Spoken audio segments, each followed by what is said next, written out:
Hello, everyone. Welcome to Who Run the World, a woman's podcast. My name is Katy Perry, not the famous singer. I created this podcast to take an intersectional approach to feminism and explore different aspects of womanhood. I thought it would be really interesting conversations for me to educate myself and to educate anyone else who wants to listen to these. So today I'm talking to my friend Natyely about women in politics. We obviously discuss the lack of women in politics, especially women of color, and what we lose when we don't have diversity in our institutions. Obviously, we had to talk about this election cycle and all the conversations that have been surrounding it. Of course, we talk about Hillary, how people are reacting to her, how all of her identities change how people react to her. And we also talk about the difference between a woman candidate and a women's candidate, which we will explain later. But yeah, it's really great. Natyely is a poli-sci major and a women's studies major, so she has a lot to say about all these topics, and it's great. She's so intelligent, and I learn something every time I talk to her. So shout out to her, just being the best. And yeah, here we go. Girls, who run the world? Girls, who run the world? Girls, who run this mother?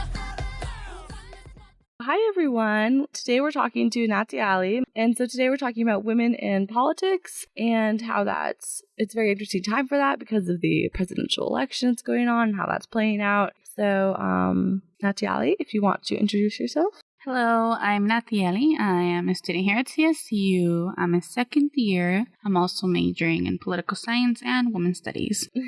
And can I ask how you identify? As a Chicana. And so a kind of main question I had was, how did you get into politics? Like, first get interested in that and kind of how that process was and how it's been since then. So it's actually really interesting how it all happened. Mm-hmm. So it was in high school. So like growing up, I always liked math and like science. And I always thought I would go into a field with that. So it's really interesting that I didn't end up doing that. Mm-hmm. And freshman year in high school, I was in my Spanish class, surprisingly.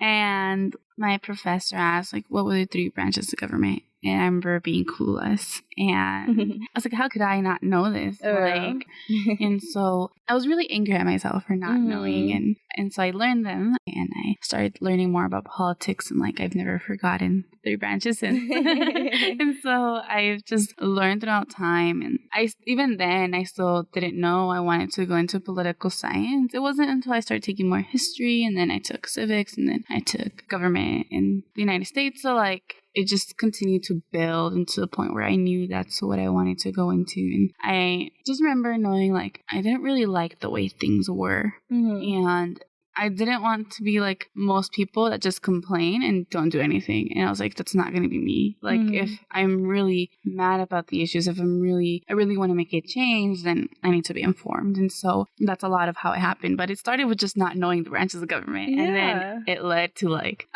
declaring the major and going into college knowing that's what I wanted to do. Oh, that's so cool. Yeah, I definitely can relate to that cluelessness, like just with this election when we had the primary, like the caucuses here in Colorado. Mm-hmm. I was like, I'm a senior in college. I don't really understand what's happening. Like, I don't understand what a caucus is. I don't understand like how much this matters. Like, I was so confused. And then I was like, this is so important. Like, why do I know this? Like, it's just ridiculous. And yeah, I think it's hard because like I think people don't trust the government. And I feel like there's a lot of reasons why not to, but I also feel like just because you don't trust doesn't mean you don't do anything. Mm-hmm. Like, I think people are just like, well, this makes me angry and I'm mad, so I'm not going to vote. Well, like, if you don't vote, then, like, no one's listening to you. Like, people are not going to get elected if you don't vote. Like, it doesn't work that way. Mm-hmm. For me, like, it just, I don't know, it makes me really angry when people choose not to vote because if you don't like it, then that's the time to, like, act on it. So. Yeah, I have a lot of mixed feelings about that because I can understand people like, well, the system's messed up, so I'm not going to buy into the system. Yeah, like you said, how we don't trust it and how we don't like it. How some people, they're like, the best thing I can do is not engage, which makes sense and it sucks. And especially considering like other democratic countries and how like a lot of people like vote and like we have such like low voting turnout and even like looking at ASCSU and like I think like 12% of like the student body voted. And the thing is like if you're not happy with who was elected or not and you didn't vote like maybe you don't have a say in it. Yeah. And you did like everyone had the opportunity. And so, Oh yeah. Yeah, what is it? Do you know the numbers for the US? It's like under 50%. It's 30 or something, right? yeah, it's low. It also varies between state. Yeah, it's like people are always shocked. I was shocked when I found that. I was like, that's our whole thing. It's like democracy, and like it's like definitely less than half. I think it might be even much lower than that. And I mean, some people can't vote, like people who are not citizens. Yeah. So, I mean, there's also people who just can't. Yeah. But if you can. Definitely. But yeah, no, I think that's a really good perspective. So how has being in poli-sci major, how has that been for you? Has it been a positive experience? Well, it's just interesting. So I came in, like, I do believe in a lot of the values, like, but I also question them because I don't think you should just believe everything you're told. Like, I think you need to, like, critically think and really push yourself to wonder whether things are the way they seem. And so at first I was like, well, I like this, and I just started to learn, and then I decided to take a women's studies class. That's when I decided, I also want to major in women's studies, because I learned things that I was not learning in political science, things I would never learn. Yeah. And things that I actually find critical, like, to anyone who's in the field, like, especially, like, I would love to run for office someday. And I think, like, we talk so much about representation, but I don't think we really know what that means. And so in my class, we talked about, like, what it means to, like, listen to others and really include other people. And just looking at what I learned in political science, like, that's not done.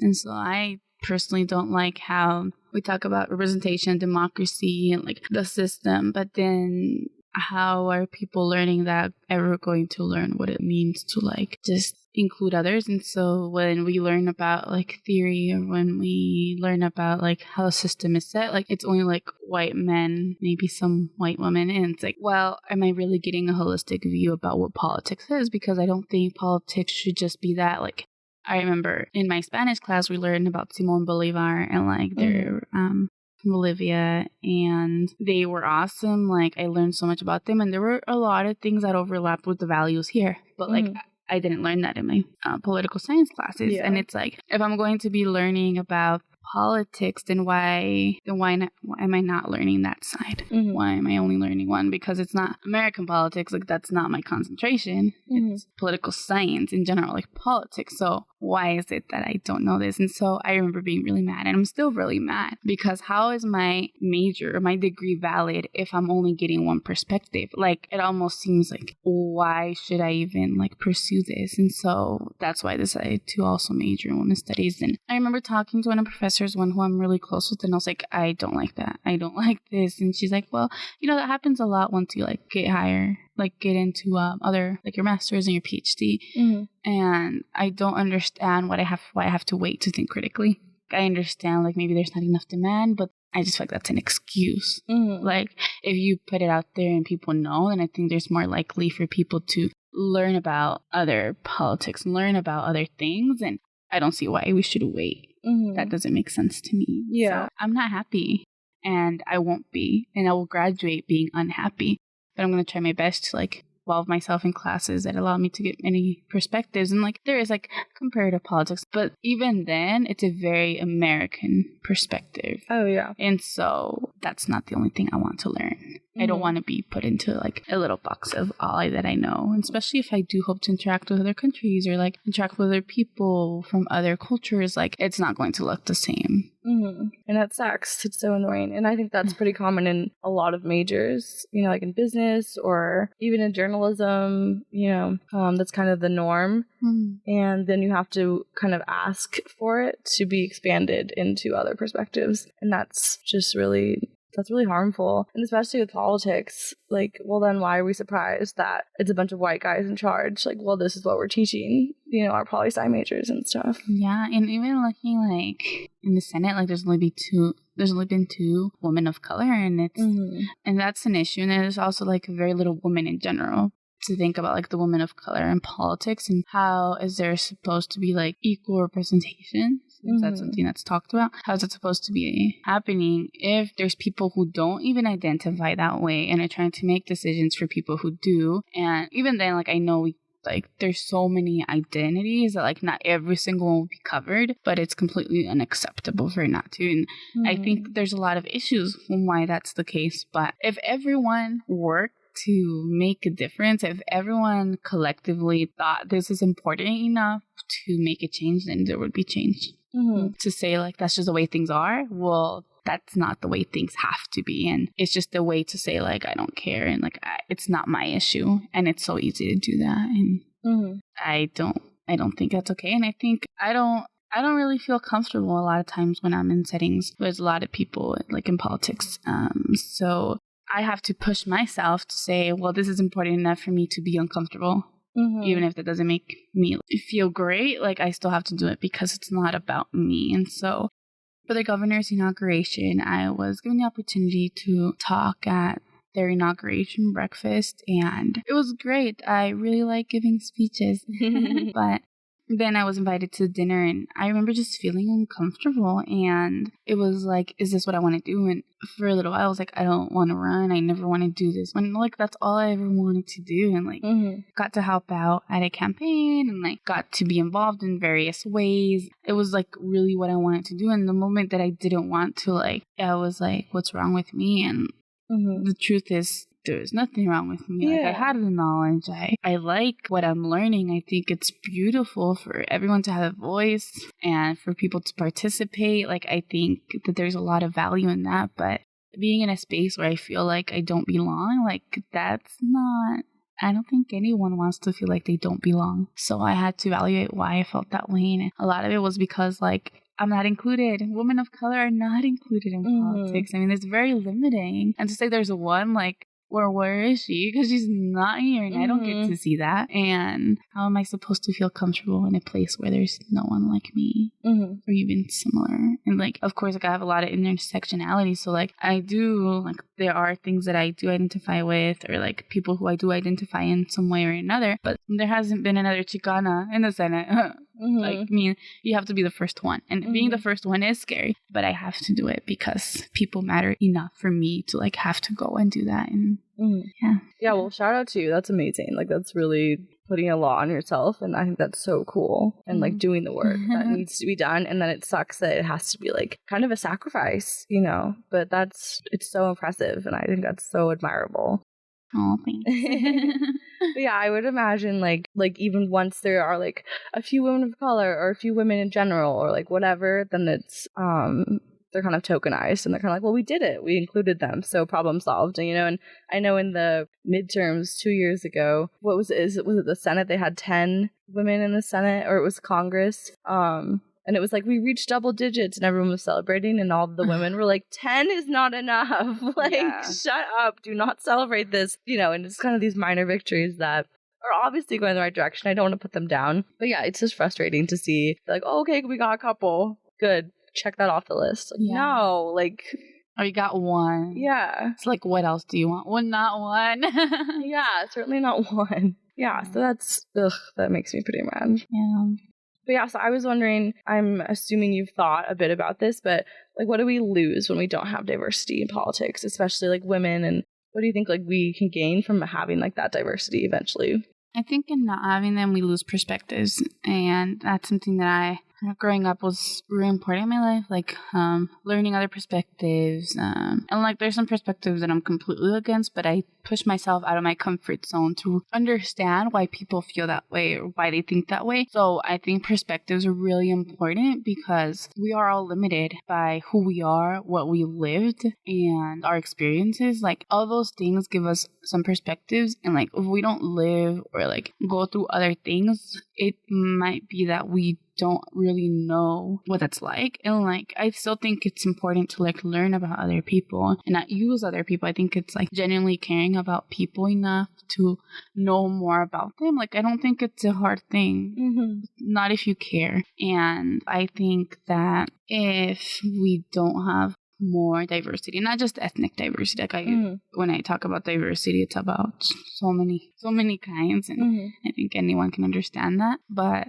I was recently doing a research paper about like what is a benefit of having like more women of color in politics, and it was like, well, it's a lot easier for them to understand the woman perspective and also be able to bring like their other identities, like being a woman of color and like what that's like, which like a white man is a lot less likely to really understand that, because the experiences are lived by someone going through that are going to be different. And not to say like one is better than the other, it's just that they're different. So you're not really going to get that perspective if you don't have people who have that part of their identity lived every single day. Like you can't just go and be like, this is what I'm going to be like for a day so I can understand. Like it doesn't work that way.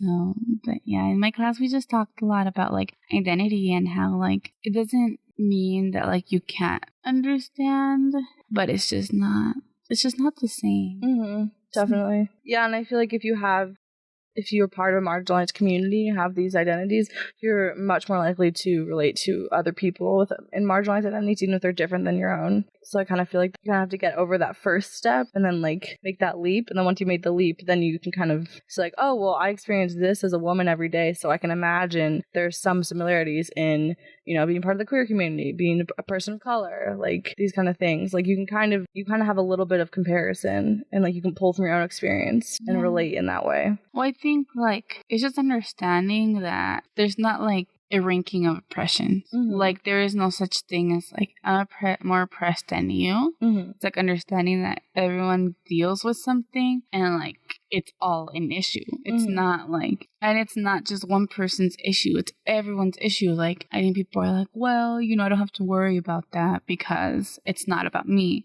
But you're saying that because you can, because you don't have to worry about it. But there's people that have to worry about that every single day, and it's, how is that fair? Because if you were the one dealing with it, like I think so many people are so focused on like giving to charity, like I want to help, and that's like, I just think like that's not, if you're so focused on like helping people and caring for people, like it doesn't work that way. Like you can't just be like, well, I just want to help and this is what you need. It's like, what do people need and what can everyone do to be better? And it's just so interesting to me how like people are so like caring and they like to serve, but then they don't serve others. And like in the class we talk about like you can't tell people what they need help with. You need to like interact with people and like try and like do what they need and not do what you think they need. And so yeah, it's the whole compassion, and it's not instinctual for people that we've already othered and like categorized. Yeah, it sucks. Ugh, not a cheery topic. Oh god. Well, no, I think that's great to discuss. I think that's really great. And then I was going to ask you if you have any thoughts about this current election and the kind of political climate that we have, because I think there's a lot of interesting conversations, especially about Hillary. And I've read a lot of articles and heard a lot of things about, you know, women candidates versus a women's candidate, you know, someone who advocates for women instead of it's just their identity. And I've definitely heard some people say, like, we can make the argument that Bernie's more of a women's candidate than Hillary, which, you know, I think there's some validity to that. And then again, like you said, the whole thing of representation and how important is it really to have these people on their actions or more on their identities, or obviously a mixture of the two. I think there's just a lot going on. It's very interesting. Yeah. Well, I do identify as a Democrat, like I'm registered as a Democrat. So, yeah, my political views have changed throughout the years. So when I first started learning about politics, I thought maybe I was a Republican, and then because of the traditional ideas, like people have the knowledge to do what's right for them. And so I used to think like, okay, like no government intervention, like smaller government, that sort of like those ideas really appeal to me. But I don't think that's realistic now. I don't think that's the world we live in now. Yeah. So that could have been possible many, many years ago. But I don't think like it's that easy, especially with people not participating. Like if people if they're just like, if people are not involved, then I think there's others that have to make decisions for them. And I know it sounds kind of like, I feel like a lot of people wouldn't agree with that. So I think like, and not to say like that's just all that Democrats do. Like I think that's like also generalizing, but I think there are views and like there more needs to be done and like taking more action. So I do think like, and that's making decisions for people. And like, so I do identify as a Democrat, and like a lot of it's because not everyone's going to want to sit down and like learn about politics. Like that's not. Yeah. So I think there's people that like are taking the classes, they're getting informed, or like learning, participating. And I think sometimes if we have people equipped enough to do that, then I think there's a lot of decisions that can be made. So I think like there needs to be like a bigger government that makes more decisions, that does more. And like I think that's okay. And so I do identify as a Democrat. I did go to the Bernie rally. I wanted to see and hear what he had to say. So me too. It was crazy. Yeah, it was really, really cool. And I don't know who I'm going to vote for. And so I didn't caucus because I just think like there's things, you're never going to get a perfect candidate. Yeah. That's the first thing. And then the thing with Hillary for me is like, I don't think she's been a good feminist. Yeah. And even if you're a woman, that doesn't mean you know. Like, that doesn't mean that you're an expert in what it means to be a woman. I do think like she'll understand things in ways that, I mean, hopefully in ways that maybe a man wouldn't. But I just think that, I think Bernie has a lot of like great things to say too. And like, there's also things there that I don't know, that don't completely appeal to me. So it's just like, they're not perfect. Yeah. And what I want is different from what someone else wants. Someone may be like, yeah, I'm totally for Hillary. Like, it just makes sense. Like, I know people like that. And I know people who are like, I love Bernie. And, you know, people who love people in other parties. And so I don't know who I'm going to vote for, because the reality is I won't find the perfect candidate. But I also think that it's not just about what I want to see out of this candidate. It's like really understanding what this country needs at this point in time. And so for me, it's just like continuing to learn and seeing what works best. And being a feminist and a woman in politics, having a woman who hasn't been a good feminist like that doesn't make me like, yay, Hillary, like you're awesome. But I also like Bernie. Like, I mean, I just feel like they have different agendas, and I can't say one is better than the other at this point in time, because there's still so much time left. Elections are in November, so like there's a lot of time. I keep forgetting that we have way too long until we have to. But I think we need to, because you know, if we had like let's say a month-long election, like that's what like some countries have, and it's, I think like England has that. It's weird. Yeah, maybe it's better. Who knows? The only reason I don't think it's better is because I think we all don't have the time to go and learn. Like, we all have life happening. Like, it may seem like we can all just dedicate like a few hours every week, and like I can't dedicate that much time to that. Like, sometimes it can and sometimes it can't. So I need time to figure out what's going on and who's running, and but we'll see. I don't know who's going to be the person chosen by the Democratic Party, but and so I can't say like I have the right answer. Like, I don't. I don't think you can ever have the right answer, but I think you can get as close as possible. So I guess we'll just see what happens. Yeah, definitely. Yeah, I'm very similar to you. I kind of like, well, I like both of them, and I have reservations about both of them, and I'm very undecided. You know, so I'm just kind of still waiting. But I think it's a really interesting conversation, because it's like, well, we could have the first woman president, which is huge, you know, and that will open a lot of doors to many, many, many other women. So just because this woman is not my ideal like woman's candidate, that will like lead to more women, more diverse women, all those things, which I think is huge, you know. And so usually in a lot of other countries, when they have that, it's like the higher level elections, when there's more women run, and then like trickles down to like lower levels and stuff, which is one thing that you were telling me about leadership. Like, yeah, the presidential election's like great, but like no one's talking about the lower levels. And I was like, yeah, that's true. Called out. Like, I don't, you know. And I think it's great to think about that.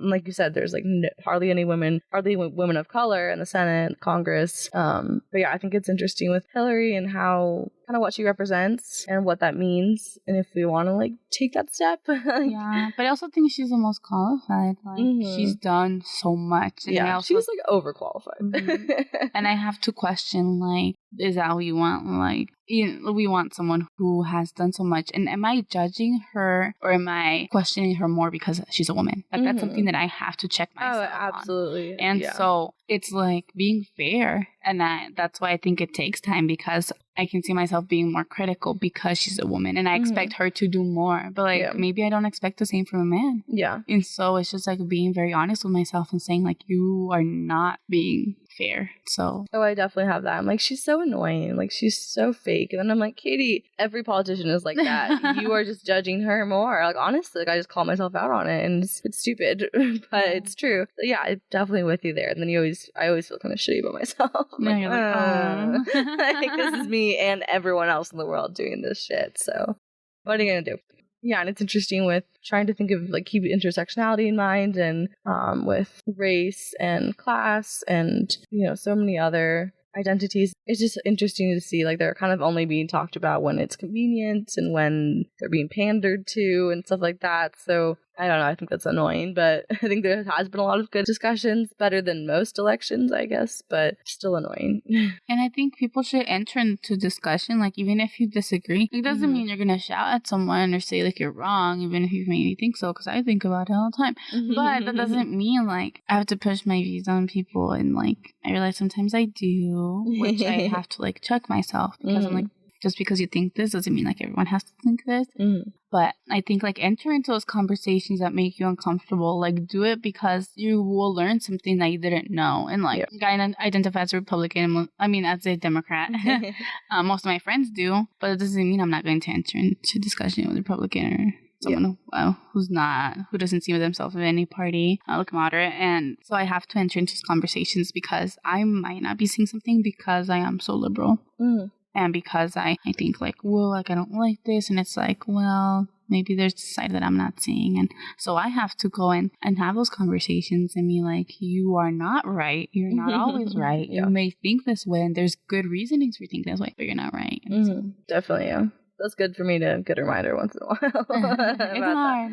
Because once, I think, if you're so passionate about it, you're going to, like, be very for that, whatever that is. And so even when I was a Republican and I did identify that way, like, that's what I believed in. I remember, like, not to say every Republican believes in this, but when I used to be like, against abortions, and I was, like, pro-life, and I went to, like, a convention. Like, I was really dedicated. And I think regardless, like, that's a model that I've continued even with being a Democrat, like, being involved. So, like, whatever you believe in, like, do something for it. You don't have to go and, like, go to a conference and do all these things, but, like, just vote. Start with that. Just vote. And then see where it goes from there. And like, if you become more informed, you'll see why. Like, you understand why you either want to be more involved or not. But if you don't even become informed, like, you're not going to do anything.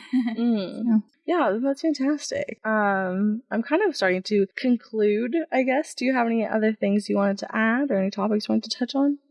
No, I think there was a great conversation. And we're pretty great. Yes. So I think it's good.